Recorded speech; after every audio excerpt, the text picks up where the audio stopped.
morning from Vietnam. Good evening to you, Shelly. Thanks a lot for spending your evening to join our program and share your perspective on the topic of wisdom. And on behalf of the listeners around the world, I want to say thank you to you. Thank you so much for having me. I'm so honored to be with you, and thank you. I look forward to hearing your insights on wisdom, and maybe I can add a few nuggets to those thoughts. And Shirley, we've been having conversation a few times in the past. Always amazing conversation we had together, and I'm sure this conversation will be another one that will help our audience to expand the horizon and to understand more about wisdom and perspective of life. And let's start with Symbol by introducing a little bit about you and the work you do for the audience to know more about Shirley. Would you please do that honor for us? Absolutely. Would be my honor. Thank you. Thank Well, you. I always like to say that I have like four chapters of my journey. So I'll kind of give you a little synopsis of how did I get to where I am today.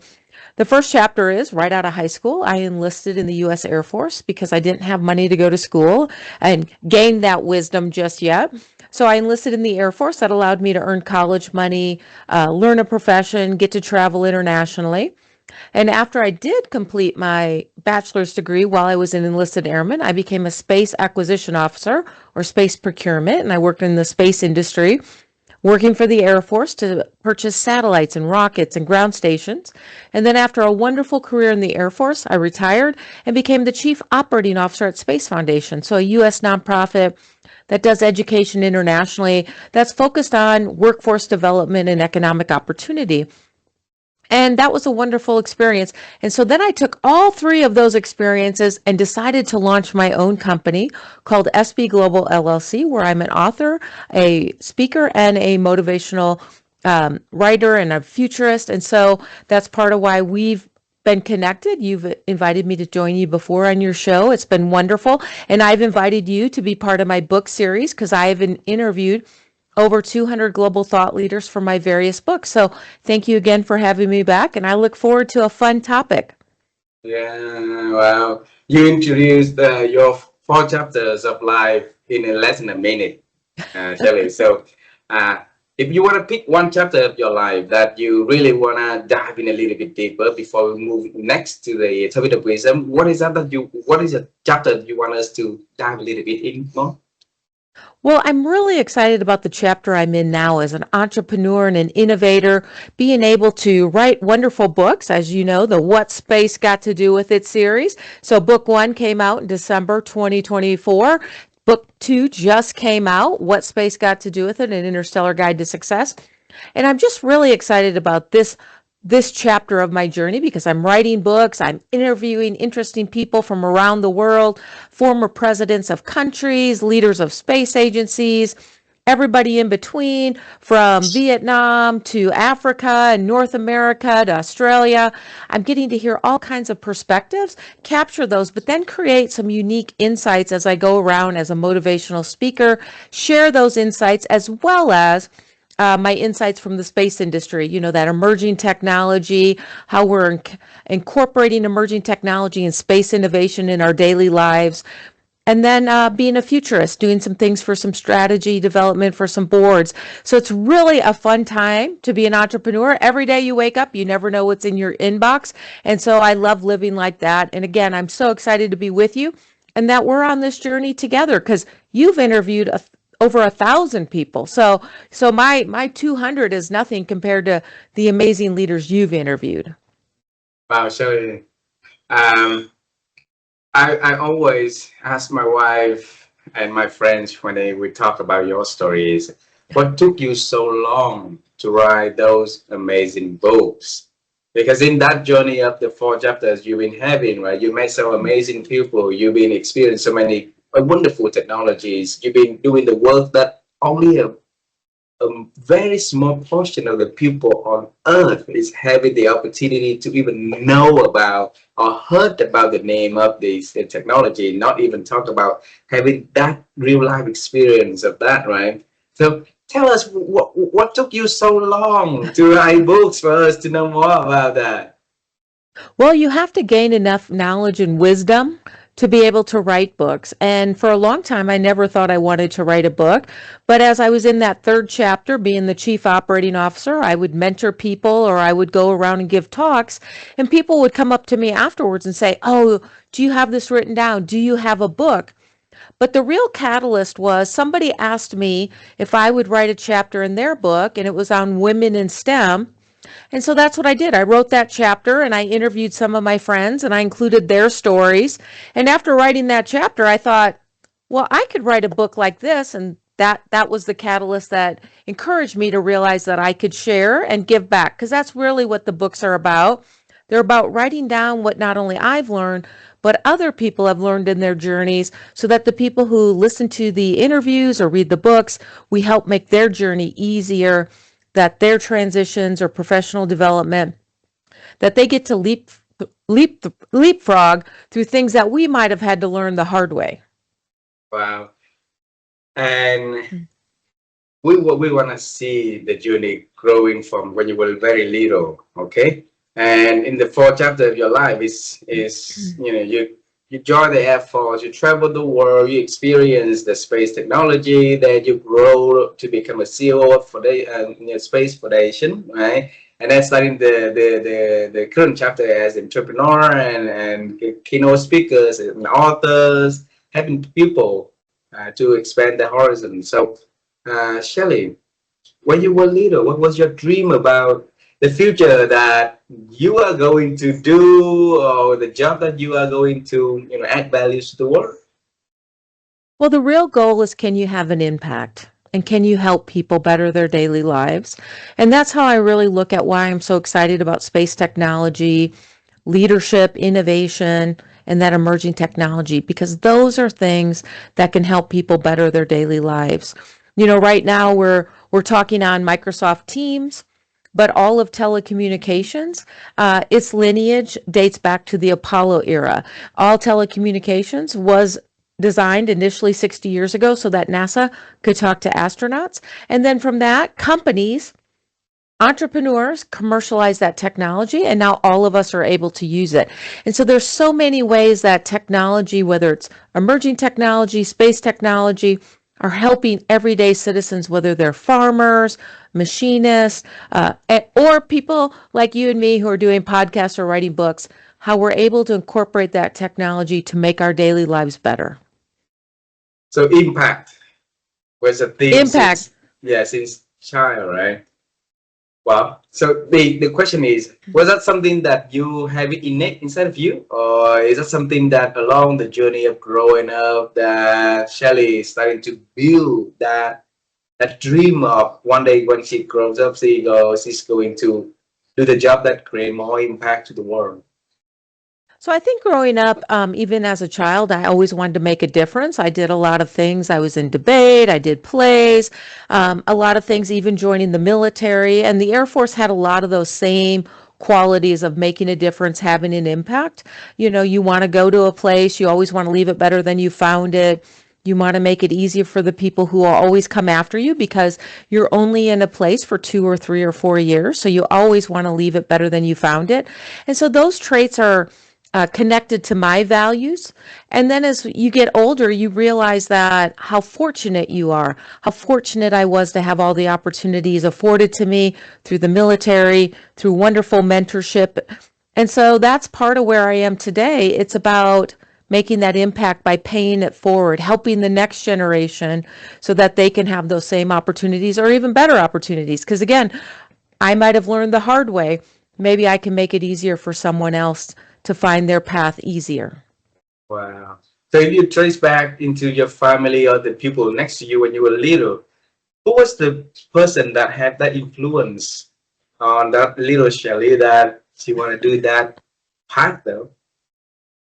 Well, my mom was a really great influence on me. She was an amazing leader. She had a corporate job where she was a senior executive. She also had a side hustle. We all talk about having a side hustle, but she was very entrepreneurial. So she was a senior executive, and then she had these side businesses that she was doing in addition to having a full-time job. So that entrepreneurial spirit. But then when I talked to my grandmother, who also passed away a couple years ago, but she was very entrepreneurial.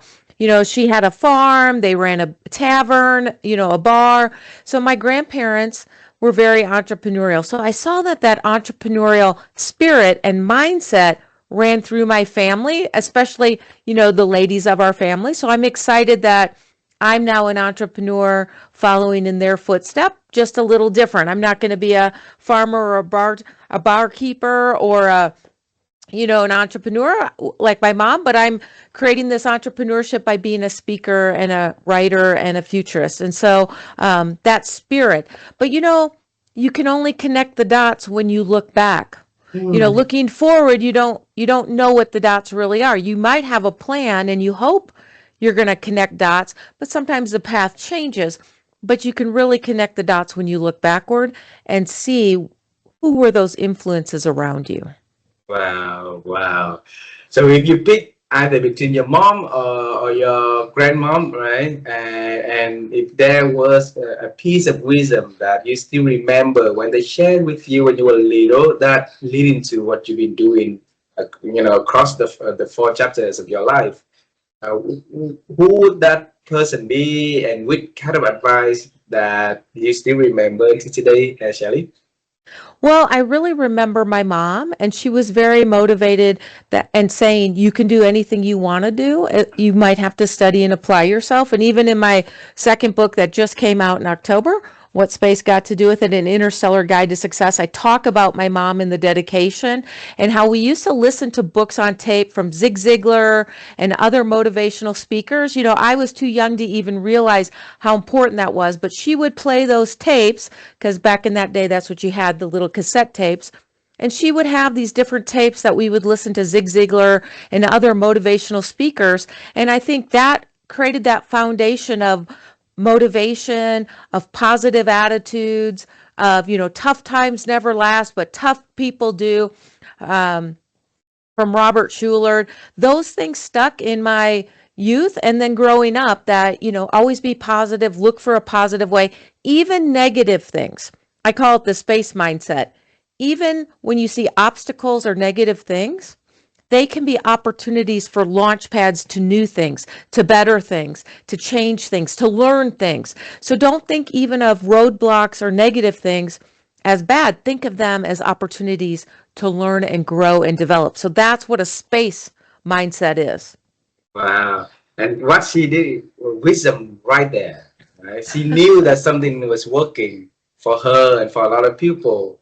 And every day she has to join with you to listen to those tapes, to read those books, to have that, emerging into your life. Given back then, at that stage, you might not understand about what it is, and you might not like it about it also. But eventually, you will realize that when the dot has started to connect, right? So back then, when your mother asked you, what's your mother's name? Betty. Betty. Okay. So when Betty asked you to listen to those tapes, how did you feel? I enjoyed it. I didn't Oh, you really think, enjoyed it. yeah, I Wow. enjoyed it. It was good. I enjoyed it. I've always been a lifelong learner. I love trying new things, learning new things. So I enjoyed it. And again, it's uplifting positive messages of how you can do things, not how you can't. A lot of times in society, we might think we can't do things, but in reality, we can. We just have to figure it out. Maybe we need different education, whether it's formal, informal, or volunteering to get that experience. Maybe we need to join networks that help expand our reach and help us find people, or maybe we need to find mentors. So it's not about limitations, it's about possibility. And Mhm. it doesn't just happen. You have to take action. And so I think those tapes growing up and my mom's positive attitude that you can do or be anything you want, you'll just have to work hard, that has paid off over time. And again, I'm now in that fourth chapter of my journey. And by writing it down and giving talks, hopefully I'm doing the same thing for someone else, creating positiveness in their life of how they can. Yes, there can be challenges, but you can overcome them. You are doing that. So the word hopefully is not needed. You are already doing that. Okay. Thank you for Well, doing thank that, you. Shelly. Yeah. So now, because we talk about the wisdom your mom had, and your grandma, and the journey that you've been working with a lot of amazing people. I want to dive into a definition, because I think it's the ground foundation is important for people to understand what wisdom is before we, like escalate to a different, area of discussion. So, what, in your own definition, in your own words, how do you define wisdom? That is a really hard definition, because wisdom is more than knowledge. Some people think they get a degree and they have wisdom. That's knowledge. Knowledge is actually being able to take the knowledge, add it to experience, and then that gives you a foundation for wisdom. And so it does take time to develop wisdom. It's more than book smarts. Some in the US we have a saying, sometimes it's called street smarts. And so yes, you need book smarts, you need street smarts, which I call that experience of being in the space industry, that experience of going through leadership, through multiple organizations, that experience of interacting with a diversity of people in different backgrounds, different careers, different regions of the world. And that experience plus knowledge can then give you the wisdom to make better choices, to say better things. And sometimes wisdom is knowing when not to say something. Wow. So the knowledge plus the experience. So that becoming the wisdom. Wisdom for us to say something, to do something, and sometimes wisdom also coming in the form of doing nothing, say nothing also, right? Yeah. That is wisdom. Sometimes you may hear people say something and you want to comment, but sometimes it's better to say nothing. And so that is also wisdom with patience and tolerance and empathy. So wisdom doesn't act alone. It has those other things, patience, empathy, that go with it. Wow. I think then let's start with knowledge first, right?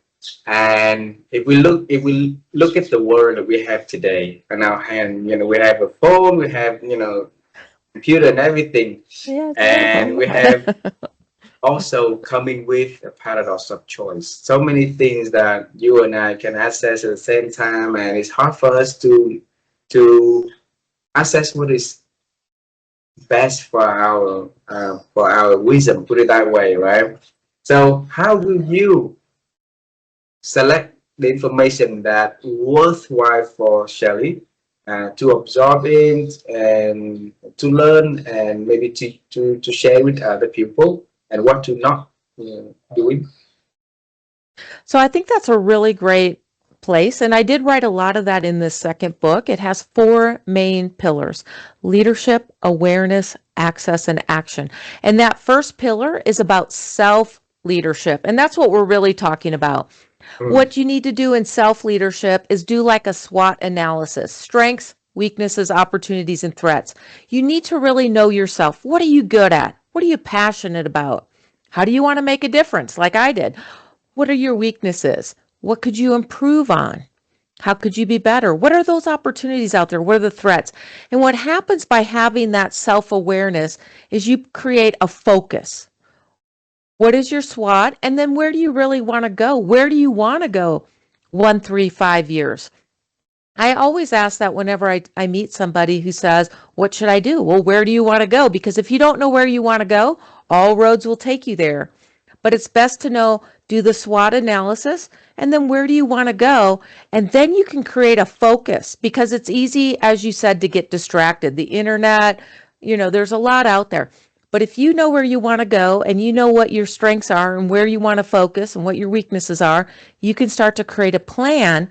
And so when something comes in that's outside the plan, you're able to move that to the side. Not forever, but maybe for right now. And I call that's also in book 1. It's under chapter 9, called mindfulness. We really need to be mindful and control our mind, control our thinking. So it ties in with that self-leadership so that we can accomplish the goals we want. There are days that if I let email or WhatsApp, there's so many distractions with LinkedIn and so on. You really have to focus yourself, or you may not really accomplish the big things you want to accomplish. And for me, writing a book, takes a great deal of time and focus. And if you allow the little things that might distract you from that, you won't be able to accomplish that. And I think that's what happens to a lot of people in society. They start to feel overwhelmed. Mm. Overwhelmed. There's so much content out there. There's TV and on demand and, YouTube and everything. And what is really important is you need to disconnect. You need to really do the SWOT analysis. You really need to be mindful about what's important to you and your family and where you want to be, and then put the plan in place. And sometimes you just have to turn it off. Sometimes when I write, I shut everything down, shut down email, shut down everything. Somebody had told me once when I did an interview that every time you're distracted, like by an email coming in, and you stop what you're doing and you look at it and you come back, it can take you 30 minutes to refocus on the task you were doing. So I kind of share that with you and your audience. I know you don't have a problem with all the amazing interviews you've done and all the wonderful programs you're doing and all the things you've told me you've got coming up. But sometimes people can feel overwhelmed. I feel overwhelmed sometimes. You get all the emails, they're coming in, but sometimes you just got to shut it off and really focus on what's important to you. The other thing I'll say is you don't have to do it all in one day. What are those goals? And can you do one small thing today? Maybe writing a book. Wow, that seems so big. But I didn't do it in one day. I broke it out and I started with interviews, and then I started capturing thoughts, and then I started, writing an outline. And as long as you can do a little bit every day, you're going to move towards your goal, and that will be okay. Some days you'll do a lot and some days you'll do a little, but just as long as you try every day to do a little bit. Wow. You know what? Every day I have a ritual. A ritual of what I'm reading a random quote in this book. It has 8,789 quote of wisdom. And today, the quote that I received was many drops of water make an ocean. And it is exactly like you just share, right? So you focus and you put into small little things and you keep doing that small little things, and then eventually those will add up to the goal that you want to accomplish, right? And all the things that you shared is very, very basic, but it's really, really hard for so many people out there, Shelli. Like goal setting. We know how important of goal setting, right? But then if I look at so many people, they setting the goals that really, really like not the goal that they want to have, or the kind of goals that will lead them to a life that fulfilling of happy or being able to make impact or something like that. So because of that, maybe they've been chasing the wrong life for so long and ended up so miserable, not happy, not doesn't want to do things anymore, right? So if for Shelli, what kind of goal are you setting for yourself, and how do you do that in your life? Wonderful. Well, I think it's really important to think about the big picture. For many of my years, I was in the military, the Air Force. I had a corporate job, so you're busy and you're away from your family. And part of my balance for this chapter of my life, this entrepreneurial chapter, is my husband is my partner. I want to spend more quality time with my family. The one thing in life that is our most limited resource, our most precious resource, is time. You can make more money, you can do other things, but you can't get time back. Mm-hmm. So in this chapter of my journey, my husband's my chief operating officer. So similar to you and your wife as well, how you work together, we're now working together.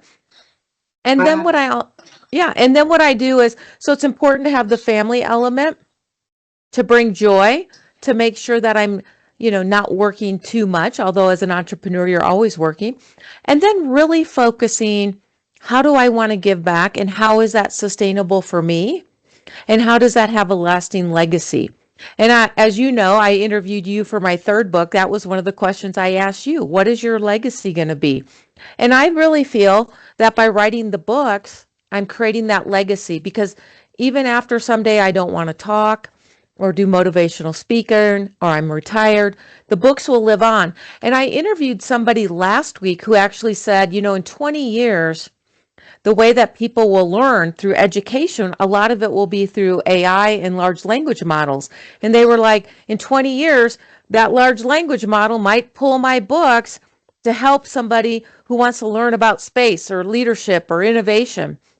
So that was kind of a fun way to think about this could be the legacy I'm leaving by writing this book series. And as you know, there's going to be multiple books. The first two are out, and then you're going to be in the third one, which is called Out of This World Leadership. So the first book's about personal growth. The second one's about professional mastery. And then the third one will be about leadership excellence. So I'm really excited. And again, who knows? I don't know if in 20 years, ChatGPT will be the one pulling some information from my book. Maybe it'll give me credit or not. I don't know. But hopefully some student somewhere will be able to pull that as a reference to help them in their journey. Beautiful, beautiful. Isn't it crazy that the technologies today is being able to get so much of knowledge everywhere from anyone, right? So to have us to become a better man, better woman, better, like contributor into this world. That leads into the next question, into the second puzzle of a second piece of your definition of wisdom, which is experience, right? Because I can have a lot of knowledge, and I've been seeing a lot of people like that, but I don't know how to do the best out of that knowledge and that becoming a waste. I have so much, gold in my hand. I didn't know how to make wealth from those goals. So for you, what can we do to build that kind of wisdom, and from that strength, that muscle of building, we've been able to merge knowledge and experience and make it become wisdom in life? So obviously one example is similar to mine. I have over 30 years experience in the space and aerospace industry, but the goal is, by writing that experience down, by mentoring others, that helps others who can make leaps and bounds. They don't have to wait 30 years to build experience. So yes, you need knowledge, whatever that is. That could be formal or informal education. And then knowledge can come from, or experience can come from your experience, or you could learn from others' experiences. And that's why mentorship is so important, because it helps people, overcome things faster. Maybe they learn from other experiences. What I've put in the books is not only is each chapter share my story, but 3 global thought leader stories. But at the end of each chapter, it shares, it's called turning insight into action. It's what people can do next. Maybe it's books, maybe it's podcasts they can read or watch. Maybe it's taking a class that's free or low cost, no cost. So it provides those opportunities to people, and that way they can get experience faster and then get to.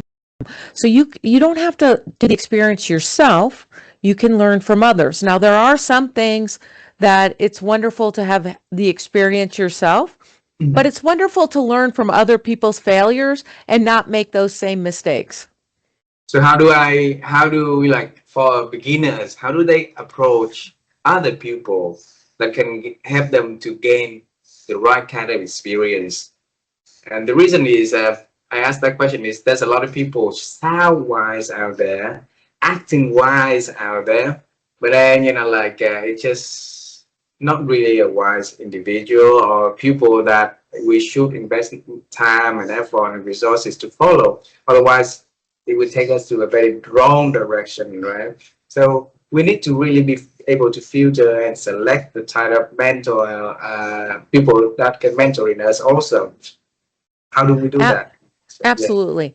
So I think, first of all, you can gain experience in multiple ways. Obviously, you can watch podcasts, you can read books. So, there's a lot of podcasts. I learn all the time when I'm watching podcasts. I'm writing notes, or you could read books. So there's a lot of great books out there, Good to Great, Atomic Habits. So you can read a lot of good things. You can watch other people, and a lot of people write, or they do interviews. So even if you don't know somebody, you can still learn from their experience. Maybe it's somebody in the space industry that you're excited to learn from, or it's somebody that's an entrepreneur and maybe you can read some of their insights. But then another way is you could join those organizations. So there could be organizations, let's say you want to be a program manager. I'm also a program manager. So you could join Project Management Institute. They're located globally. Maybe they have some local meetings. So you could start to network with those people. And by joining those type of organizations that you're interested in, because remember, you did the SWOT analysis, which is in chapter 1. You know what you're passionate about. You know your goals. So now you can find those organizations that you could continue to learn, but then meet people. And through those meetings, you can find mentors. You can also find mentors online. A lot of organizations are also virtual. So there's another great one for space leaders, for young space leaders, called Space Generation Advisory Council. It's for members 35 and younger. They're not only local, but they're global. So you could even go online, you can find people, and they help each other all the time. They share information about where things are and scholarships. So you build these networks because now you know what you're interested in. You find those like-minded people. And a lot of times through those networks, you can then create mentoring opportunities. And then, of course, there's the cold call. And that can be a little more challenging, but that is looking for somebody that you're interested in. Maybe they have a journey or a story or something. Maybe you can find them on LinkedIn and they'll give you, I always like to call it a 20-minute interview or courtesy meeting. Asking somebody to mentor you that doesn't really know you can be a lot to ask, but maybe they'll at least give you 15 or 20 minutes of their time. And maybe you could find a few people who would answer some questions for you and share their wisdom. So those are some ways. I highly recommend the networking. It does take longer, but you're building real relationships with people that are in the industry or the area that you're passionate about. You're going to build those relationships with them over time. They will help you find jobs, network for other things. So it's not just finding those mentors. Those relationships can help you find a lot of things. So those are a couple ways, the education plus experience can lead you to the wisdom. And I remember what you just shared made me remember our first conversation together on your way up in your journey. You've been reaching out to a lot of people that have been helping you to achieve the next big things, right? Maybe you pick a story to share that can inspire people who are listening to this conversation, so that they be having more confidence, learning from your wisdom to expand the network and see the benefit of being proactively in networking. Absolutely. So a lot of the opportunities I have are from building those networks, whether it was a lot of my speaking events are based on people who know me. I just spoke to somebody in Brazil, and while I was talking to her about my book, she said, "Oh, by the way, I've recommended you to be a speaker at an event in Brazil in 2026. I hope you can come." And so by building those relationships with people, one, and their relationships, they're not, I called you once and I don't ever call you again. They're building relationships. You see something on LinkedIn that they posted, they got an award or something, you comment, you reach out periodically. Like you and I have known each other a couple years now. We don't talk every day, we don't talk every month, but we do communicate. And so you can have powerful relationships. And I have some relationships where there are people that I talk to every month. And then there are relationships where, you connect and you find common ground and you help to collaborate and move things forward. And so your relationships will be different. The other thing I'm going to highlight is these organizations. They're going to transition as you transition.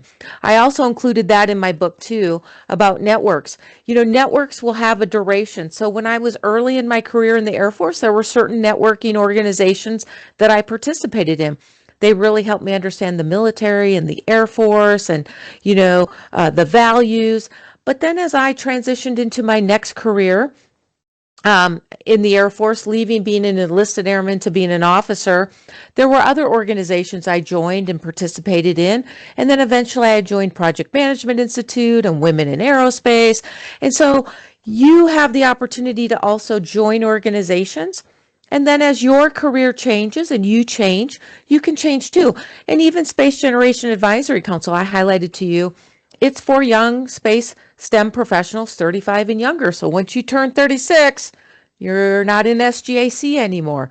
So Mhm. organizations can change. And that's all part of, remember that first part, that self leadership.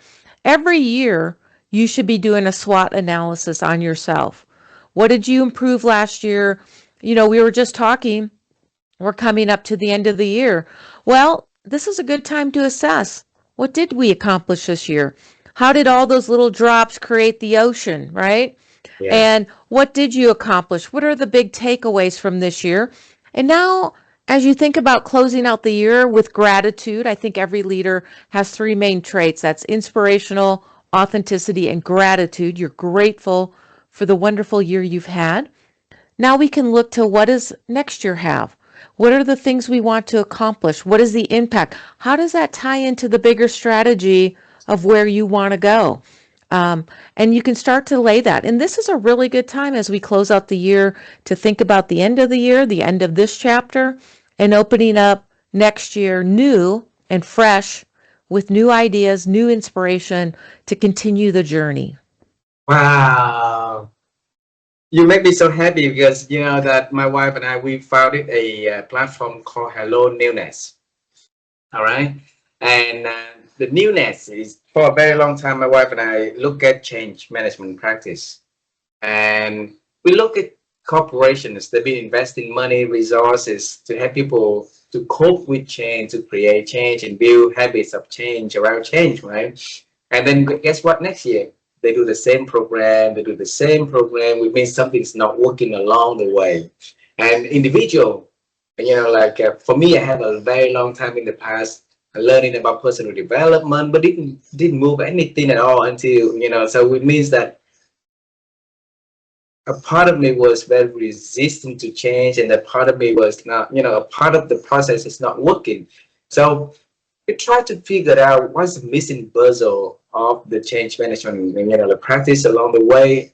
So during our interview with amazing leaders in 100 countries, you included, right? And you just mentioned about newness, something new that we can bring into our life every day, and that can help us to get ourselves ahead of change. So when change comes, we already get familiar with that. We already ahead of the game, and we can take change any angles they come, anytime they come, anywhere they come, right? So if you look at your life, if you look at the journey of the amazing people around you that you have a chance to meet, to interact, to work with, or to talk to, right? And you see how newness has impact into their life, into your life. What do you see about that?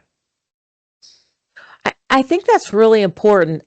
It's good to look at what you've done, but how can we improve it? So many things are changing. It's part of that SWOT analysis. You have the internal control and the external control. So what's happening that's new that we should be incorporating, that we should be thinking about, that we could be getting better? And that's part of being that lifelong learner. So that's also really important. Reading those books, watching podcasts, looking for free, low cost ways to keep our skills sharp because everything is changing. We're seeing a lot with artificial intelligence. How can we incorporate that into our daily lives? How does that help us do things? And so I love how you highlighted that, we don't just take the 1 year, dust it off and change it for next year. It's really about taking that step back. This was a wonderful year. Now, what do I want to do next year that's even more bolder or more exciting? Or how does that want to have an impact? Like this year, we wrote this book, which is about that professional mastery. But I know next year, leadership is so important because leadership is what inspires others to accomplish great things, and you don't have to be a leader of people. Like, I mean, in a company, you can be a leader. People see you on social media. People can see you giving talks. You can inspire people and be a leader no matter where you are. You don't need a title to be a leader. And so for next year, it's really that importance of how everyday leaders can have big impacts and help others in their journey. And again, it's about having that impact. And then what are the other things? One of the things I really put on my target for 2026 was I wanted to be at the Consumer Electronics Show in Las Vegas in January 2026. It's one of the largest, technology conventions in the world, brings together leaders from everywhere, but I didn't want to just be a participant. I wanted to find a way to be actively engaged. And so I found a way to apply and be accepted to be a judge at the Consumer Electronics Show for emerging technology, which is what I'm passionate about, emerging technology. And so I've already evaluated my companies. They've already been selected. They'll be unveiled in January 2026. I'll be there. But that was something I visioned. I put on my vision for in January 2025. I want to be there in 2026. I want to be a participant. I want to be active. I don't want to just show up and hang out.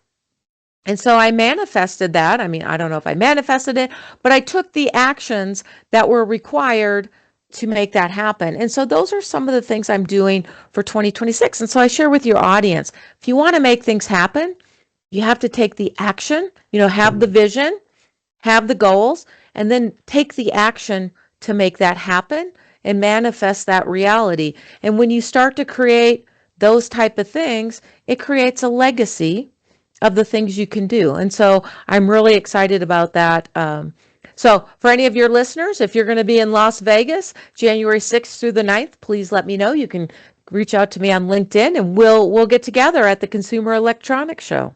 Beautiful, beautiful. So exciting for you. It's one of the biggest show in the world also. And you becoming in the panel as a judge to share your experience, to have, to have companies to promote the product and the technology. That's beautiful. On the thing that you share, right? There's one thing I wanna emphasize in here is I think the resilience is important. When you say that and I note down here. You see me sometimes I put my head down once I put the notes in here. Okay. Yes. So it's a commitment, it's a determination to make, from inside to actions, make something from there. And earlier when I talk about the, ocean is made from, like dropping waters, right? A lot of people having water drop at the beginning. And then along the way, they stopped dropping water. They gave up. And that's why they couldn't see the result. They couldn't see the beauty of the journey. They couldn't, bear the hard, the challenge along the way. So what did you do? What have you been doing on your journey to help you to not give it up? Because everything you've been doing is really challenging. Every goal that you set out is really fast, fast stretch, right? So share with us so that we can learn from your experience, that we can build that curiosity a little longer. Absolutely. I love how you highlighted resilience. And it's really like those drops. Each drop adds to the ocean. And those drops are consistency. Mm-hmm. Consistency is resilience. And so every day you get up and you keep trying. So even if the Consumer Electronics Show wouldn't have happened, something else would have happened. And so, what you see on LinkedIn isn't the reality. I also, I have a notebook as well. But what I do is I write down the things that I want to manifest for each month. Some of them happen. I write for Forbes Technology Council or Global Trends Magazine. I apply for speaking events. Sometimes you get them, sometimes you don't. But what pays off is the consistency, continuing the drops until you create the ocean. You may not get everything, and that's okay. You'll get the most important things. And what will happen is that becomes the knowledge plus experience. And your trying, your consistency, your resilience is the experience that leads to wisdom. Beautiful, beautiful. I have a few last questions for this conversation. The next one is how to build the bridge between wisdom from one generation to the next generation. I see a lot of separations, and it seems like the separation is getting even more separating at the moment. And we want to bridge that gap. We want to see how we be able to, to learn from other generation experience, and then also share our knowledge, but for the other generation to be able to take them all and make a better place for everybody. So what can we do, Shelly? Absolutely. Well, I think the first thing you're doing is wonderful, capturing these podcasts, sharing this knowledge with others. People can then listen to it. Are we writing this knowledge down? And then, of course, one of the things I do love to do is I do try to mentor every year. And so this year I had a couple programs I mentored. One was with World Space Week. So every year is World Space Week in October, where the world celebrates space. But they had a mentoring program called Astropreneurs. And I had a wonderful protege. I'm still mentoring her from Azerbaijan. And so we're still working together, meeting monthly. So those are, I said, some relationships are more, we keep in touch, but then some people you meet with monthly. So when I have mentors, I always meet with them monthly. I also had another program that I worked with over the summer. So it's Blue Marble Space Science Institute. So for your listeners, you can check that out. Every summer, they have a young scientist program, and you can be a scientist from anywhere in the world because it's virtual. And so I was a mentor for that program, and we had some wonderful proteges that were part of the Young Scientist program through Blue Marble Space Science Institute. And then I'm also a mentor for a program called GPODS, Global Policy, Diplomacy, and Sustainability. And they have 3 cohorts a year. And this year I did a talk in August for their cohort in August, and then attended and spoke at their graduation ceremony. So I always try to find ways to pay it forward. The other thing I've done with the leadership from the GPODs, they actually have an institute that's out of the US, India, and the UK, and it's called Global Policy Insights.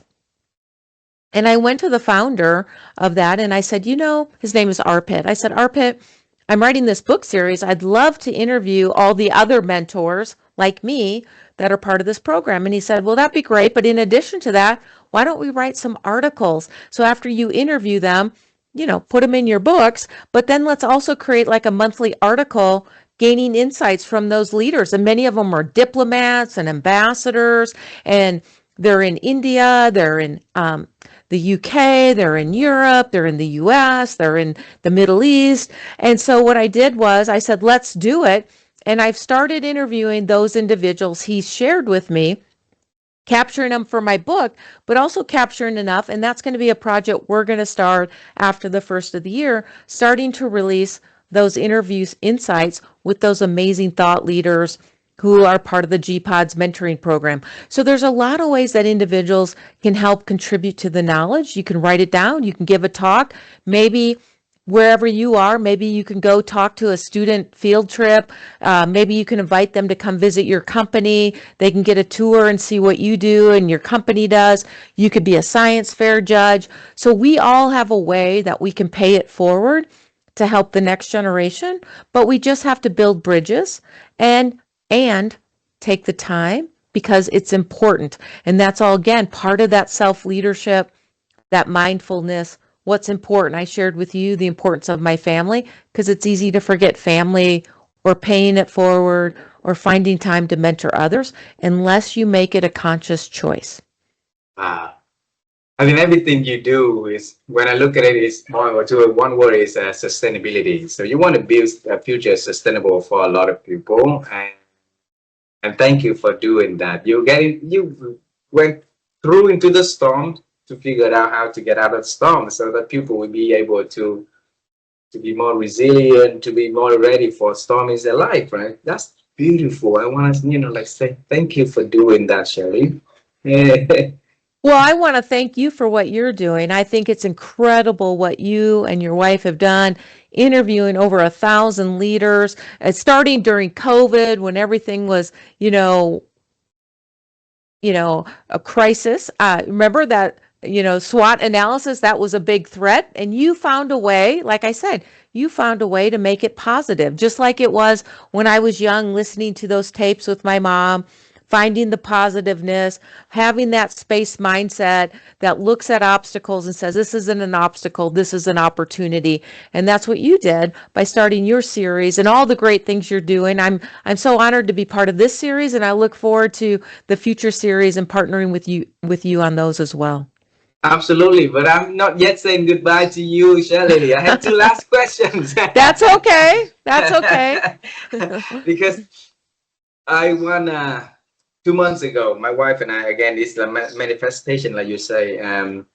We draw on a long row and we say, okay, what's next for us, and what's next for Vivian, right? Because um, Vivian always fascinating about sustainability, because it's the things that, the way that you do, the way that a lot of amazing people out there doing is to make something that's sustainable for other people.